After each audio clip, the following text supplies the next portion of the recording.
आज मुझे 2 गाने गाने का मन कर रहा है। एक गाना है चलो बुलावा आया है, ईडी ने बुलाया है और दूसरा है जो मुझे लगता है कि मेरे साथ-साथ बहुत सारे लोग गाने गाने चाहते होंगे जिसका मुझे था इंतज़ार वो घड़ी आ गई, आ गई।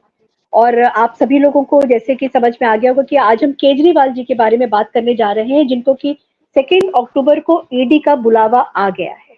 और सेकेंड इसके नवंबर को लिए चर्चा 2 नवंबर सेकेंड हाँ जी, नवंबर 2 नवंबर हाँ। और इसी के लिए चर्चा करने के लिए आज मैंने सूद सर को इनवाइट किया है। नमस्कार सूद सर, आपका बहुत-बहुत स्वागत है। जी नमस्कार। हाँ सर, 2 नवंबर को ईडी का मन हुआ है मुझे लगता है केजरीवाल के साथ में लंच करने का। तो इन्विटेशन भेज दिया गया है और केजरीवाल को जाना ही पड़ेगा और इसके बारे में मैं आपसे पूछना चाहूँगी सर कि ईडी का बुलावा अब जो हेड ऑफ द पार्टी है अरविंद केजरीवाल, उनके लिए आने का मतलब क्या है? देखो ऐसा है, पहले तो मैं आपको थोड़ी सी हिस्ट्री बता दूं केजरीवाल की। केजरीवाल आईआरएस के ऑफिसर है, रेवेन्यू सर्विस के ऑफिसर है हुँ, और केजरीवाल अपने कुछ सोशल काम किया करते थे, दिखावे का सोशल काम था और इनको स्पॉट कर लिया कुछ फॉरेन के लोगों ने, स्पेशली जो फोर्ड फाउंडेशन है, और फोर्ड हुँ, फाउंडेशन ने इनको पैसा दिया। जो फोर्ड हुँ, फाउंडेशन है वो कहा जाता है कि फ्रंट लाइन ऑर्गेनाइजेशन है सीआईए की, मतलब अमेरिकन इंटेलिजेंस की। हुँ, इन्होंने इनको करोड़ों रुपए दे दिए। इनकी एक ऑर्गेनाइजेशन बनी थी, एनजीओ बनी थी, कबीर करके जिसका नाम है, और कई करोड़ रुपए हुँ, इनको दे दिए इसके ऊपर, और तभी से इनके ऊपर शक लगता है। लेकिन जब यहाँ पे करप्शन के ऊपर वार चल रहा था इंडिया के अंदर, दिल्ली के अंदर, तो केजरीवाल भी सामने आए, साथ में बहुत से लोग थे, अन्ना हजारे भी साथ में आए,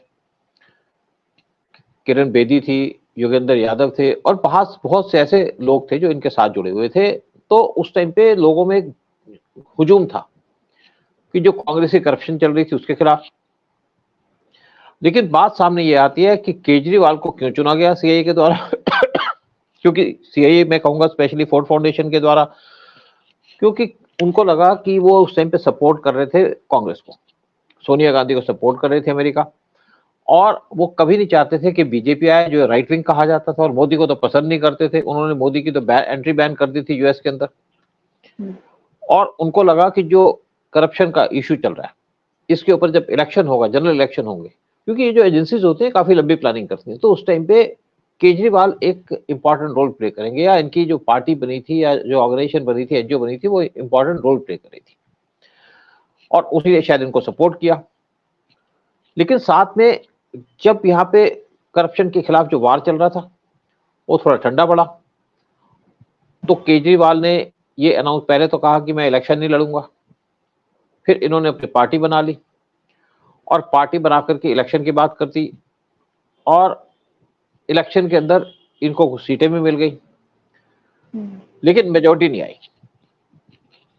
लेकिन बात ये थी कि केजरीवाल को क्यों सीआईए अमेरिका ने चुना, वो इसलिए था कि जो एंटी कांग्रेस वोट हैं वो डिवाइड हो जाए बीजेपी और केजरीवाल के बीच में। लेकिन केजरीवाल नेशनल लेवल पे कुछ कर नहीं पाए, लोग लोअर लेवल पे थे, स्पेशली दिल्ली के अंदर, और दिल्ली के चीफ मिनिस्टर बने। मैं बाकी डिटेल में ज्यादा नहीं जाऊंगा, जितने जितने भी इनके साथ के लोग थे वो इनको छोड़ के चले गए, एक के बाद एक, चाहे अन्ना हजारे हो चाहे कोई भी लोग हो। और ये लोग इसलिए छोड़ के चले गए कि केजरीवाल ने सब पैसे पे कब्जा कर लिया था, 200 करोड़ रुपए इकट्ठे हुए थे, किसी को दिए नहीं, कुछ लोग इनके साथ थे, उनको घुमाते रहे। फिर जो इनके साथ कुमार विश्वास जैसे लोग थे वो इनके साथ जुड़े रहे। लेकिन उनको जब पार्लियामेंट के इलेक्शन हुए तो कुमार विश्वास को दिल्ली के बाहर भेज दिया इन्होंने इलेक्शन लड़ने के लिए, और वो दिल्ली से इलेक्शन लड़ना चाहते थे या दिल्ली के आसपास से लड़ना चाहते थे। साथ में एक मुस्लिम लड़की थी, बड़ी अच्छी रिपोर्टर भी थी, उसको भी दिल्ली के बाहर भेज दिया। तो एक बात समझ में आ गई, केजरीवाल सबको किनारा करना चाह रहे थे, जो इनको लगा कि अच्छा आदमी है। लेकिन फिर भी क्या हुआ, जब दिल्ली के अंदर इलेक्शन हुए तो किरण बेदी को बीजेपी के अंदर ज्वाइन करके, जब नेक्स्ट इलेक्शन, क्योंकि पहला इलेक्शन तो इन्होंने अपनी जो असेंबली को डिसॉल्व कर दिया, इन्होंने कहा जी मेरे पास पूरी सीटें नहीं है, तो किरण बेदी को खड़ा कर दिया गया। जब किरण बेदी आई तो ये इनके साथ की थी, उनको छोड़ गई थी, तो इसके पीछे मिस्टर जेटली का था हाथ था किरण बेदी को खड़ा करने में। लेकिन वो एक बड़ी गलत सिलेक्शन थी, क्योंकि उनको एक तो कुछ यहाँ पे वकील वो पसंद नहीं करते थे, और दूसरी बात है कि किरण बेदी के अंदर कोई विजन नहीं था। इलेक्शन का कोई एक्सपीरियंस नहीं था। जब वो आई तो उन्होंने यहाँ पे जो आरएसएस के लोग हैं उनको निगलेक्ट कर दिया, साथ में सिर्फ वो मीडिया के लोगों से इंटरेक्ट करने लगी। मैंने भी कोशिश की उनसे मिलने की, मेरे एक फ्रेंड थे, हम दोनों गए थे, लेकिन उनके पास शायद टाइम नहीं था और वहां पे बरखा दत्त जैसे लोग घूम रहे थे। तो हमको समझ में आ गया कि किरण बेदी क्या अचीव करेंगी। यहाँ पे कोई उनको पॉलिटिकल सपोर्ट नहीं मिली और बीजेपी बड़ी बुरी तरह हार गई दिल्ली का इलेक्शन जो पहली। फिर उसके बाद जब सेकंड इलेक्शन हुआ, पहला इलेक्शन तो इन्होंने, मैं गिन नहीं रहा उसके अंदर, जब सेकंड इलेक्शन हुआ तो उस टाइम पे कांग्रेस ने केजरीवाल को सपोर्ट कर दिया क्योंकि सोनिया गांधी के बहुत क्लोज हुआ करते थे और शायद अब भी उनके क्लोज हो। कोई कैंडिडेट नहीं खड़ा किया और केजरीवाल ने इस टाइम पे कुछ अपनी पोजीशन कंसोलिडेट कर ली थी, जबकि इनको उम्मीद नहीं थी कि इलेक्शन जीतेंगे। जो लास्ट असेंबली का इलेक्शन हुआ था, इनके कैडर भी इनसे नाराज थे, लेकिन केजरीवाल ने कुछ मुस्लिम्स और कुछ और डिफरेंट रेडिकल्स आदमी सिखों पे कब्जा कर लिया था, कह के कि मैं आपके लिए बड़ा कुछ करूंगा, क्योंकि शायद सीधी सूदी बातें करते थे, अपने आप को सिंपल शो करते थे और ऐसा लगा कि शायद करप्शन के खिलाफ ये लड़ेंगे। लेकिन इन्होंने कोई करप्शन के खिलाफ लड़ाई नहीं लड़ी, सिर्फ मोदी को टारगेट करते थे। ना इन्होंने स्टेट असेंबली को प्रॉपर तरीके से चलाया, ना दिल्ली का कोई भला किया। हाँ सर, मैं एक क्वेश्चन पूछूंगी। जैसे अभी आपने बोला कि इन्होंने सोनिया गांधी के भी क्लोज थे, लेकिन जब ये नए नए पॉलिटिक्स में आए थे तो ये अपने पर्चे हाथ में लेके घूमते थे जिसके ऊपर के लिखा रहता था कि कांग्रेस करप्ट है, कांग्रेस को हटाना है। मतलब कांग्रेस के पीछे ये हाथ धोकर पड़ गए थे और शीला दीक्षित जी के साथ में जो इन्होंने किया था वो किसी कोई भूला नहीं है। जी, इतना करप्शन उनका उजागर करते करते खुद जो इतना करप्ट हो गए हैं, तो ये कांग्रेस के आज कांग्रेस के सपोर्ट की भीख ये मांग रहे हैं और कांग्रेस भी इनको सपोर्ट कर रही है, जबकि कांग्रेस की जड़ें इन्होंने ही खोदी थी। देखो ऐसा है, वो एक प्रोपेगेंडा था कांग्रेस को टारगेट करना ताकि एंटी कांग्रेस वोट इनको मिले। देखिए जब ये यहाँ पे इनकम टैक्स में थे तो इनकी ट्रांसफर हो गई थी, तो उस टाइम पे सोनिया गांधी ने पी चिदम्बरम जो फाइनेंस मिनिस्टर थे उनको लेटर लिखा और इनकी ट्रांसफर रुकवा दी गई। और दूसरी बात है कि जो इनकी कबीर की ऑर्गेनाइजेशन बनी थी, एनजीओ बनी थी, ये गवर्नमेंट सर्वेंट थे, छुट्टी लेके चले गए थे। छुट्टी क्या होता है कि एजुकेशन लीव पे गए थे, एजुकेशन में आपको पूरी सैलरी मिलती है, आप कोई स्टडी करने जा रहे हैं। तो उस टाइम पे इन्होंने पैसे अर्न किए, यानी कि जो कई करोड़ रुपए उनको वहां से मिले वो इलीगल था, जो उनको फूड फाउंडेशन में दिया ना वो इलीगल पैसा था। तो जब चीफ मिनिस्टर बने तो इन्होंने कहा जी मैं पैसे मैं रिजाइन कर दूंगा, गवर्नमेंट ने इनको रिजाइन नहीं करने दिया। उन्होंने कहा जी पहले पैसा डिपॉजिट करो जो आपने लिया, और कई लाख रुपए इन्होंने डिपॉजिट किया। उसके बाद इनकी वाइफ को भी सोनिया गांधी के थ्रू सपोर्ट किया गया जब उनकी ट्रांसफर हुई, और नेचुरली चीफ मिनिस्टर बन गए। पर्पस था कि ये बीजेपी को काउंटर करेंगे या बीजेपी की सीटें काटेंगे, वो तो पार्लियामेंट्री इलेक्शन में कुछ कर नहीं पाए। लेकिन जब अमेरिका को पता चला कि मोदी ज्यादा यहाँ पे पावरफुल बन रहे हैं और उनको बहुत ज्यादा सपोर्ट है, तो धीरे धीरे वो इंडिया के साथ खड़ी हो गई। अब देखिए जब किरण बेदी इलेक्शन हार गई, सिर्फ वो इसलिए हारी कि कांग्रेस बीजेपी की गलत सिलेक्शन थी। और जो पिछला इलेक्शन हुआ वहां पे भी बीजेपी इसलिए नहीं जीत पाई कि कांग्रेस इनको पूरी सपोर्ट दे दी, सारी पॉलिटिकल पार्टी ने सपोर्ट दे दी। और आप सोचिए कि एंटी बीजेपी या जितनी माइनॉरिटीज थी उन्होंने केजरीवाल का सपोर्ट दी, चाहे सिख हो, चाहे मुसलमान हो, चाहे आपके क्रिश्चियंस हो, सबने इसको सपोर्ट दी। और कुछ लोगों को अभी भी इस पे भरोसा था कि शायद ये नॉन करप्ट है। लेकिन अब धीरे धीरे जब ये लास्ट टाइम पावर में आए, उसके बाद जैसे इनके एक्शन से देखिए, दिल्ली के अंदर उन्होंने कुछ नहीं किया।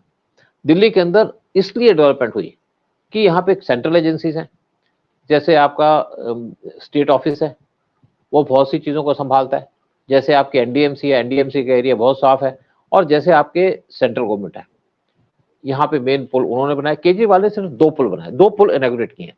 एक शुरू में विकासपुरी के पास जो शीला दीक्षित ने बनाया था, इन्होंने उसको इनॉग्रेट किया और कहा जी मैंने पुल बना दिया।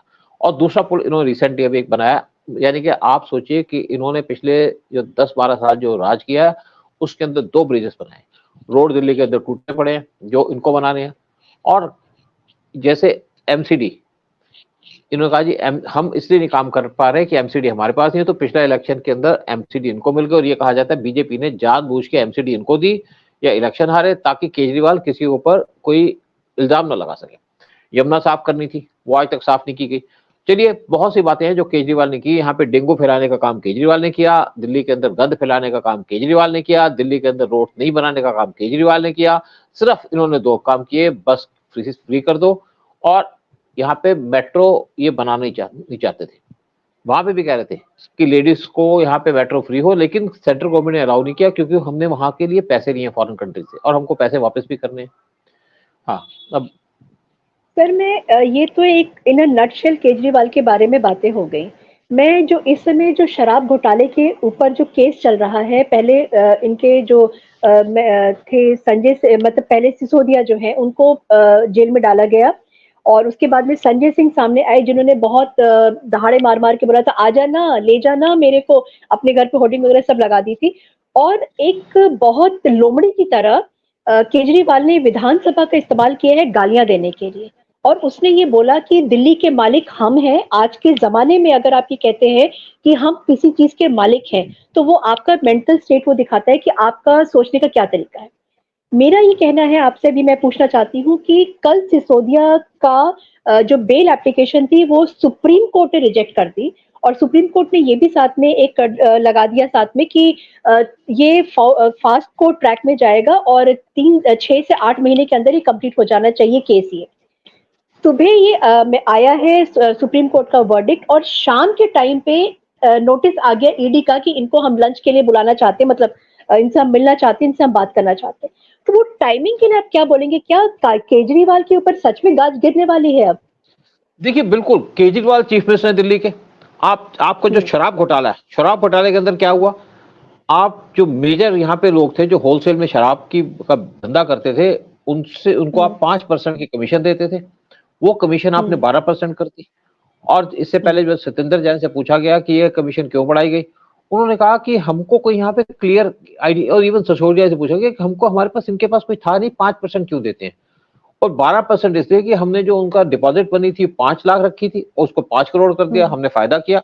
एक्चुअली जो डिपॉजिट मनी 5 लाख से 5 करोड़ रखी थी, जिन्होंने भी शराब के घोटाले के लिए, शराब के ऊपर जो लाइसेंस लेने के लिए पैसा देना था इसलिए रखी थी ताकि छोटे छोटे लोग यहाँ से निकल जाए और बड़े बड़े स्मगलर्स वो इसमें रहे। और वही काम था, क्योंकि बड़ा ही आदमी आपको बड़े पैसे देगा। तो एक इससे एक तो सेंट्रल गवर्नमेंट को नुकसान, गवर्नमेंट को नुकसान हुआ, दिल्ली गवर्नमेंट को लेकिन केजरीवाल को फर्क नहीं पड़ता। और दूसरा फायदा किसको हुआ, जो बड़े बड़े बिजनेसमैन थे। और क्यों फायदा कराया गया, फायदा इसलिए कराया गया कि किकबैक मिलता है। लेकिन शातिर आदमी है केजरीवाल के साथ, यह है कि वो किसी फाइल पे साइन नहीं करते। लेकिन केजरीवाल एक्सपोज हो गए। एक तो सत्येंद्र जैन उनके 1 साल से ज्यादा अंदर बैठे हैं, दूसरा मनीष सिसोदिया अंदर बैठे हैं और इसके अंदर जो इन्होंने कोई रिप्लाई नहीं दे पाए जो इनसे ईडी ने पूछी। और दूसरी बात है कि इन्होंने सेंटर में रह करके जिस तरीके से बदतमीजियां की। देखिए, प्रेसिडेंट हाउस में चले गए चप्पल पहन के, आपको कम से कम डेकोरम तो मेंटेन करना चाहिए। शर्ट पहन के बाहर गंदे गंदे कपड़े पहन के चले जाते थे, कभी मफलर पहन के चले जाते थे, लोगों को दिखाने के लिए मैं बड़ा गरीब आदमी हूँ, बड़ा सिंपल आदमी हूँ, खांसते थे। और इन्होंने पूरी दिल्ली को खांस दिया, यानी कि आज पूरी दिल्ली खांस रही है। मेरा भी गला खराब है इनके एक्शन की वजह से, क्योंकि एक तो पंजाब में इनका रूल आ गया और दिल्ली के अंदर जो मिट्टी उठाने वाली कुछ गाड़ियां लगाई थी वो सिर्फ कई जगह खड़ी रहती हैं, मूव नहीं करती। और जब बरसात होती है तो पानी बरसा देती है कुछ गाड़ियां। मतलब ये बरसात में इसलिए पानी बरसाया जाता है नॉर्मली कि मिट्टी बैठ जाए, लेकिन वो बरसात में पानी बरसाती है। और दिल्ली के अंदर रोड नहीं बन रहे, रोड इसलिए नहीं बन रहे कि जो छोटे मोटे रोड है वो इन्होंने बनाने हैं और जो मेन रोड है वो सेंट्रल गवर्नमेंट बना रही है। लेकिन सेंट्रल गवर्नमेंट काम कर रही है इसलिए इनका काम नजर नहीं आता। यानी कि ये जो काम करते हैं या घोटाला करते हैं वो कुछ उसकी वैल्यू नहीं रहती। और दूसरी बात है गंगा जमुना साफ करने का, पहले कहा था मैं गंगा साफ कर जमुना साफ कर दूंगा, इलेक्शन अगला हुआ तो कहते फिर साफ कर दूंगा, और तीसरी बार फिर कहते हैं कि मैं 2 साल में साफ कर दूंगा गंगा, दिल्ली को मैं लंदन बना दूंगा।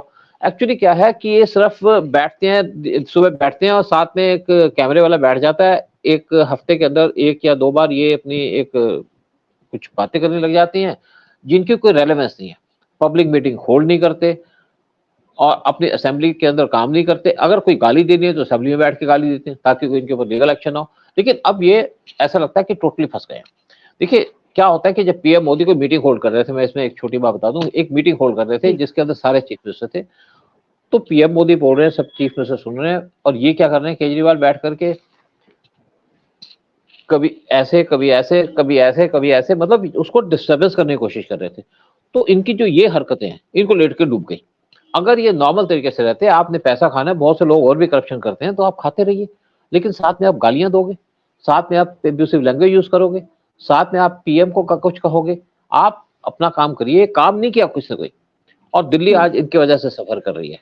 लेकिन दिल्ली के अंदर सेंट्रल गवर्नमेंट ने जिस तरीके से काम किया उसकी वजह से ये नजर नहीं आता कि इनका फेलियर क्या है। लेकिन अब इनका फेलियर सामने आ गया कि जैसे शराब घोटाले के अंदर कई सौ करोड़ का या हजारों करोड़ का एक इनकम कर रहे थे, या देखिए दिल्ली के अंदर उन्होंने कहा था मैं शराब नहीं बेचूं, जाएगी यहाँ पे शराब जो रेजिडेंशियल एरिया वहां पे नहीं होगी। अब जगह जगह शराब के ठेके खोले जा रहे थे। इन्होंने कहा जी मैं गाड़ियां नहीं लूंगा, 40 गाड़ियां इनके पास है, और इनके घर के ऊपर अंदर 50 के करीब एसी लगे हुए, और जिस तरीके से उन्होंने घर को अपने महल बना दिया, 8-8 लाख के पर्दे लिए हुए, 1-1 करोड़ का टॉयलेट बना हुआ, तो ये आम आदमी है। और फिर जब इनको बाहर जाना होता था तो पंजाब के सीएम को बुलाते थे कि आप आओ, और उनके प्लेन में जाते थे, उनका प्लेन चार्टर प्लेन होता था, फिर अपने ऐश कर रहे हैं, इनके ऊपर उंगली ना उठे। क्योंकि केजरीवाल वो आदमी है जो इनका साथी होता है, उसी के ऊपर पैर रख के आगे चलते हैं। और अब जो केजरीवाल को इनविटेशन किया, और जिस तरीके से आप देखो ना कि इस टाइम पे सत्येंद्र जैन 1 साल से ऊपर से जेल में बैठे हैं, और मनीष सिसोदिया का भी वही हाल हो रहा है, और मनीष सिसोदिया इसमें फंसेंगे, कोई डाउट ही नहीं है, सुप्रीम कोर्ट ने भी कह दिया। और अब संजय सिंह चले गए। संजय सिंह एक टाइम पे पिक्चर हॉल पे टिकटें ब्लैक किया करते थे, उनके बारे में कहा जाता है। हाँ। सर, केजरीवाल वो चीफ मिनिस्टर है जिसने अपने पास भी कोई भी पोर्टफोलियो नहीं रखा, कहीं पर भी साइन नहीं किया गया। लेकिन इस समय मुझे लगता है कि जो सिसोदिया को पकड़ा गया है, या सिसोदिया को सुबह बेल उसकी रिजेक्ट की गई है, शाम को ईडी का नोटिस आ जाता है, तो क्या सिसोदिया ने कोई चीज उगल दिया है जिसके लिए कि इमीडिएटली ईडी ने ये स्टेप लिया है? देखिए बात क्या है, गर्दन तो देखिए बहुत लंबी फंसी हुई है सिसोदिया की, बहुत महीनों से। हाँ देखिए ना, बेसिकली उनकी वाइफ ही बीमार हो गई। सिसोदिया ने कभी सोचा, एक्चुअली क्या था कि जब पिछला इलेक्शन हुआ था असेंबली का, तो सिसोदिया बाल बाल बच गए थे, और ये कहा जाता है कि केजरीवाल उनको हटाना चाहते थे, लेकिन किसी तरीके से वो जीत गए। केजरीवाल की जो आदत है वो है यूज एंड थ्रो, वो इनकी पॉलिसी है। जैसे कुमार विश्वास को निकाला इन्होंने, जैसे बाकी लोगों को निकाला, योगेंद्र यादव को निकाला इन्होंने, तो इन्होंने जो मनीष सिसोदिया को यूज करना था कर लिया, उनको फेंकना चाहते थे। देखिए जब सत्येंद्र जैन जेल में गए तो उनकी जेल में सेवा होती थी ताकि कोई उल्टा सीधा ना बोले, और साथ में उनको मिनिस्टर की पोर्टफोलियो दे के रखा था कम से कम 7 या 8 महीने तक। और जब उनका एक्सपोजर हुआ और जब मनीष सिसोदिया गए तो इनको 3 दिन के अंदर गद्दी से हटा दिया, यानी कि इनसे घर खाली करवा लिया, मिनिस्टरशिप खींच ली, और इनकी फैमिली को वहां से बाहर निकाल दिया। इसका मतलब है कि सिसोदिया से पीछा छुड़ाना चाह रहे थे। अब कुछ लोग कहते हैं सिसोदिया इनके खिलाफ बोलते क्यों नहीं है। अगर सिसोदिया इनके खिलाफ बोलेंगे तो सिसोदिया के पास क्या प्रूफ है कि केजरीवाल ने कहा, और उनको कौन सपोर्ट करेगा। तो वो ऐसा होता है कि एक ऑर्फन हो चुके हैं, यानी कि नजायज टाइप के, जिनका कोई ना माँ है ना बाप है, ना उनके पॉलिटिकल स्टेटस है, ना उनके पास कोई पीछे है। तो सिसोदिया इसलिए कुछ बोल नहीं पा रहे, लेकिन हो सकता है कि उन्होंने कुछ बातें की हों ईडी से। और तीसरी बात कि आप चीफ मिनिस्टर हैं, आपके नीचे घोटाले हो रहे हैं, तो आप क्या कर रहे थे, सो रहे थे? तो केजरीवाल को अल्टीमेटली जवाब तो देना पड़ेगा, यहां दें, कोर्ट में दें, या फिर जेल में जाए। और मुझे लगता है कि केजरीवाल की पूरी तैयारी हो चुकी है उनको जेल में भेजने की, और उनका जेल में जाना बनता भी है। एक तो बदतमीजी करते हैं, एक दिल्ली के लोगों का हाल करके रखा है, सबके गले खराब करती है। जब यहाँ पे बारिश आती है तो बाढ़ आ जाती है, क्योंकि नालियां साफ ही नहीं कराते। अब तो सब कुछ इनके पास है। तो दिल्ली के आप जगह जगह देखो कूड़े फैल लगे हुए हैं, और इन्होंने कहा था दिल्ली के अंदर जो कूड़े के ढेर लगते हैं, जहाँ पे कूड़ा रखा जाता है, बड़े बड़े लगे थे, हम इसको 3 महीने में हटा देंगे। अब तो इनको 6 महीने हो गए, एमसीडी भी इनके पास है, हटा दिए क्या? कोई नहीं हटाए। फिर क्या किया, दिल्ली का कूड़ा यूपी में फेंकवाया करते थे, लेकिन यूपी में उन लोगों के खिलाफ एफआईआर फाइल कर दी गई। अब देखिए मुझे समझ नहीं आता कि आप अगर एक चीफ मिनिस्टर बने, आपके पास कुछ पावर है, तो उससे कुछ काम करिए ना। हो सकता है कुछ कमी रह जाए, लेकिन काम नहीं करना। और देखिए इनके पास अब कौन है इनके साथ साथ, इनके साथ वो लोग हैं जो कम्युनिस्ट हैं। इवन संजय सिंह कम्युनिस्ट थे, अतिशी मरलेना, यानी कि मार्क्सिस्ट, लेनिनिस्ट और नेक्सलाइट, लोग ये कहते हैं उनके बारे में। तीनों उनके पास आइडियोलॉजीज हैं। और गौरव चड्ढा वो भी हुई है, उनकी वाइफ जिनसे उनकी शादी हुई है, करोड़ों रुपए खर्चे उन्होंने, और साथ में उनके बारे में भी वो हमेशा नेगेटिव ट्वीट करते थी, हिंदुओं के खिलाफ बात करती थी। जो गौरव चड्ढा की वाइफ है और प्रियंका चोपड़ा की वाइफ है, भाई प्रियंका चोपड़ा भी कहती थी मुझे हाँ प्रतिनिधि, और प्रियंका चोपड़ा कहती थी मुझे जो आपके मस्जिद से जो आवाज आती है वो बड़ी अच्छी लगती है। तो ये बेसिकली सारे के सारे टिल्टेड माइंड के हैं, एंटी हिंदू, एंटी इंडिया। इनका एजेंडा क्या है? हमको टारगेट करना, मेजोरिटी कम्युनिटी को टारगेट करना। अभी आतिशी मरलेना का नाम आपने लिया सर, तो जैसे कि अरविंद केजरीवाल की पूरी राजनीति जो है वो नैरेटिव्स के ऊपर बेस्ड है और विक्टिम कार्ड खेलना शुरू हो गया, क्योंकि जैसे ही सिसोदिया की बेल को रिजेक्ट किया गया है और शाम के टाइम पे ईडी का इनविटेशन आ गया है, तो आतिशी मरलेना ने आके ये बोला है कि हम सम्मान करते हैं सुप्रीम कोर्ट का, लेकिन उनका जो जजमेंट आया है वो हमको एक्सेप्टेबल नहीं है। और इन्होंने इस्तेमाल किया है भगत सिंह का नाम, यूज करते हैं कि हम लोग कट्टर ईमानदार हैं, भगत सिंह के औलादे हैं।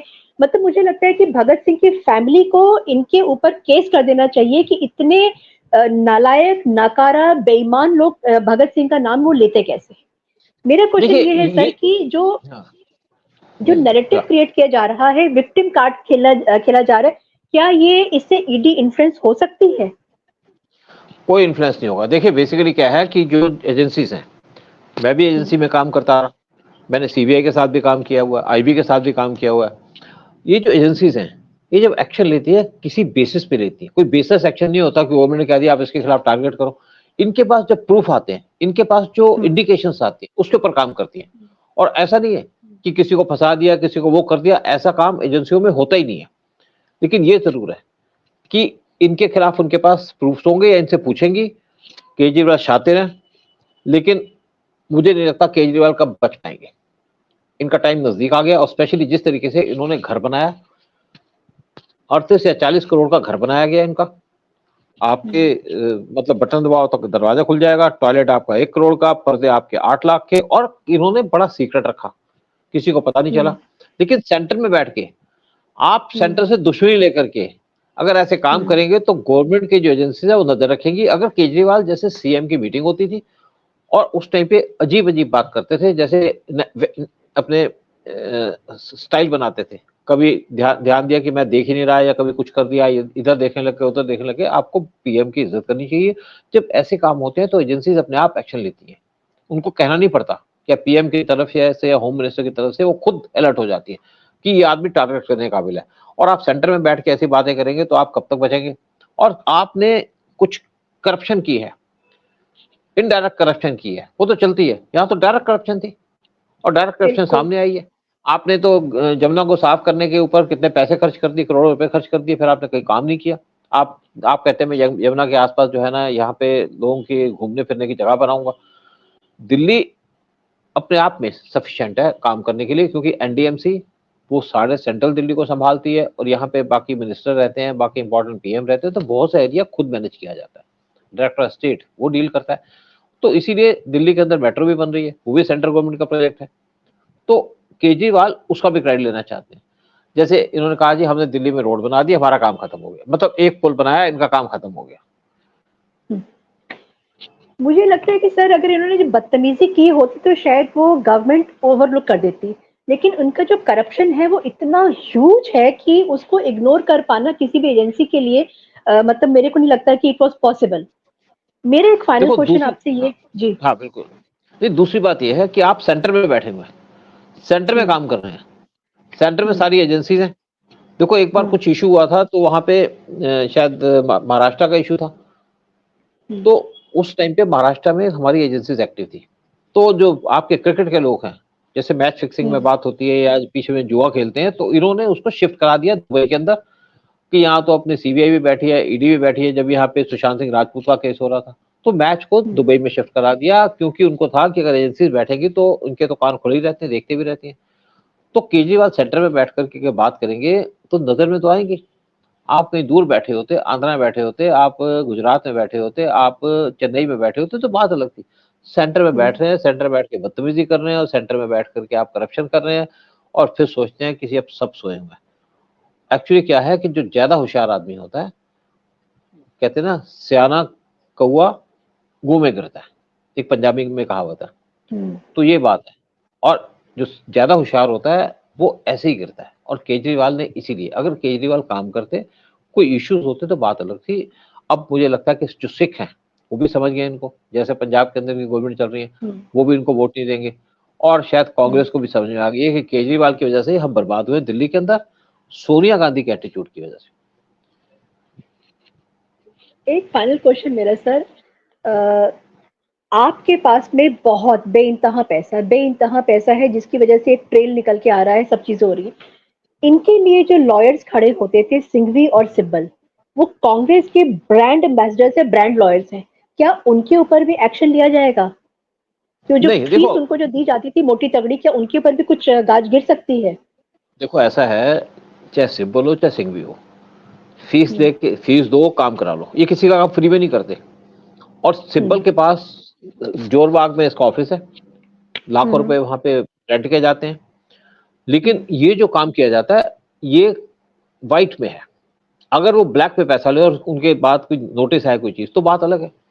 शातिर आदमी है, ओके, वकालत जानते हैं, रूल रेगुलेशन जानते हैं, तो वो तो उनको फीस दो, आपके लिए लड़ेंगे, चाहे कोई टेररिस्ट हो चाहे कोई दूसरा हो, तो उनका कोई मतलब नहीं है। लेकिन केजरीवाल को नुकसान ये हुआ कि इनसे बहुत से वकील नाराज हो गए जो इनके लिए काम किया करते थे, इनके एटीट्यूड की वजह से। इनका काम था कि जो पैसा आया सारा मेरे पास, सारा अपने पास। तो अभी अन्ना हजारे, देखिए अन्ना हजारे जब इनसे अलग हुए तो ये अन्ना हजारे के पास गए, महाराष्ट्र में पूरी टीम गई थी, योगेंद्र यादव भी गया था, आपके ये जो बाकी इनके साथ जो लोग वो भी गए थे, और वहां जाकर के अन्ना हजारे को इन्होंने कोई बात की। और कुछ लोग ये कहते हैं कि अन्ना हजारे को कुछ टेप सुनाए कि आपकी स्टेटमेंट है, तो अन्ना हजारे चुप हो गए। हाँ, तो ब्लैकमेलिंग। ये काम ब्लैकमेलिंग कर लीजिए, मैं ब्लैकमेलिंग तो वर्ड नहीं यूज करूंगा, कि उनको बता दिया कि हमारे पास तुम्हारे बारे में कुछ है, अगर कुछ बोलोगे तो हम आउट कर देंगे, तो अन्ना हजारे चुप हो गए। अब अन्ना हजारे भी कोई ऐसा तो है नहीं कि बड़े दूध के धुले हुए हैं। देखिए Anna Hazare this is very actually surprising, very जब सरप्राइजिंग सर जी। जब दिल्ली में आए थे तो उन्होंने दिल्ली से नहीं, इन्होंने जाना था आपका यूपी के अंदर, वहां पे उनको बुलाया गया, लेकिन रास्ते में दिल्ली में रुक गए। तो दिल्ली में रुक के तो आपकी किरण बेदी भी उनके साथ थी कि चलो, क्योंकि इनको जब यहाँ पे भूख हड़ताल में बैठना था तो इनके पास कोई आदमी नहीं था, तो अन्ना हजारे को बिठाया उन्होंने। और अगर आपको याद हो, जब अन्ना हजारे बैठे थे एक बार तो चलते रहे, जब सेकंड टाइम बैठे थे तो उनसे मिलने उस टाइम पे एक पुराने महाराष्ट्र के चीफ मिनिस्टर आए, उनका बेटा जो एक्टर है आज वो आए, उन्होंने उनके कान में कोई बात की, अन्ना हजारे एकदम वहां से उठ के चले गए। मतलब उनको इनके सीक्रेट्स पता थे, और वही सीक्रेट्स, वैसे सीक्रेट्स कुछ केजरीवाल को पता होंगे। तो अन्ना हजारे को जो लोग कहते हैं कि बहुत ईमानदार थे, कुछ उनके ऊपर क्वेश्चन मार्क्स भी। माय गॉड सर, ये तो बहुत बड़ा एक्सपोजर है अन्ना हजारे को लेके, क्योंकि मुझे लगता है कि बहुत सारे लोग इंक्लूडिंग मी, अन्ना हजारे को एक बहुत ऊंचे पेडेस्टल पे हम लोग देखते हैं, लेकिन जो अभी आपने बताया कि उनको भी ट्रैप किया गया और उनका भी कुछ ना कुछ रहा होगा तभी वो ट्रैप हो पाए थे। देखिए हो सकता है, मैं नहीं जानता कि एग्जैक्टली क्या चीज है, लेकिन हम्म, कुछ ना कुछ तो वीकनेसेस होती हैं आदमी की, बिल्कुल बिल्कुल 100%। है ना। तो कुछ ना कुछ वीकनेसेस होती हैं, कुछ ना कुछ गलतियां की होती है, उसको हो सकता है कुछ लोग पॉइंट आउट कर करके उस आदमी को ढीला कर दें। बट लेकिन मेन बात क्या है कि इनके पास दिल्ली में बैठने को कोई नहीं था, अन्ना हजारे को बिठा दिया।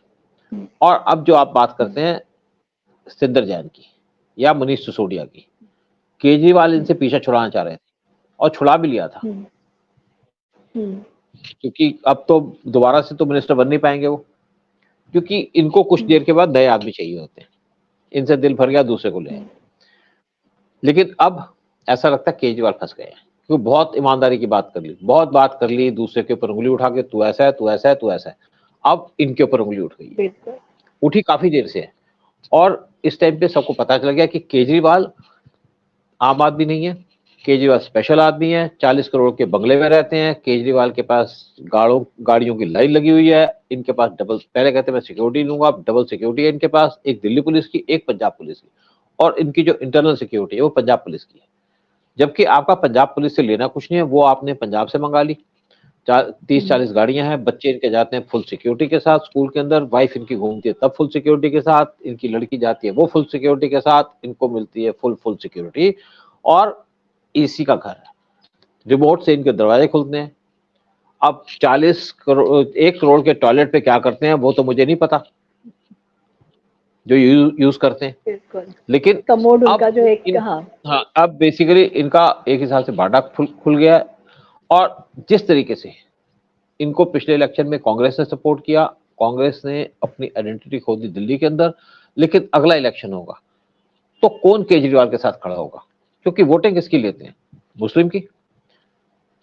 मुलायम सिंह जो अखिलेश यादव यूपी के अंदर किसकी वोटें लेते हैं? मुस्लिम की।